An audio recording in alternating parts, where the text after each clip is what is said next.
So this is really a dream come true for me. 41 years after I saw this white Martini turbo at the London Earls Court Motor Show, I'm actually here with the car in my hometown of Sheffield. I got to drive the car earlier on, and now we'll talk a little bit about it. This is where my love affair with Porsche began. It really started with this car. So for me, it starts right here at the front, the iconic Porsche crest, but then it's the wide arches, the flares, the iconic turbo tail, the red, white and blue Martini stripe that goes all the way down.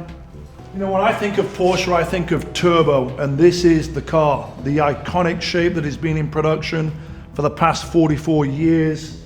Everything about it is special and unique. It defines what is Porsche. I actually saw the car for the first time last year. The owner, Howard Watts, brought it to a book signing that I was doing in London at the East London Porsche dealership. It was a surprise because I didn't know they were bringing the car. Believe it or not, he actually allowed me to sign the car, and this is what I wrote. This is the car that started my love affair with Porsche. Let's get out and drive.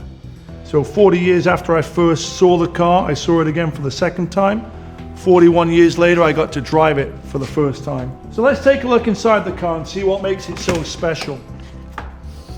I spoke earlier on about how these cars are intoxicating and they cover all the senses, and ironically the smell is one of those senses. I talk about it all the time. It's the air-cooled oil, water, gasoline, blood, sweat and tears, and that's a scent that really cannot be manufactured. It just develops over time. It's part of what I call character, patina, soul and Porsche passion. And this car has it all. It has everything. The red, white and blue interior, the Dr. Furham seats with the red and blue leather cushions.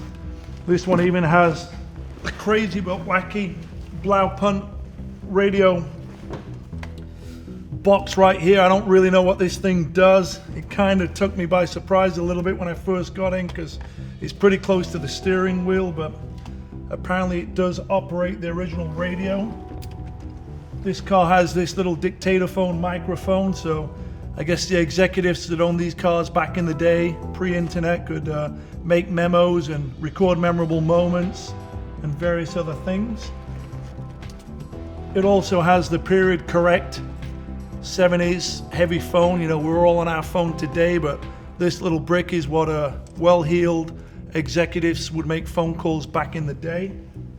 So I think one of the most iconic features of any turbo is the back end.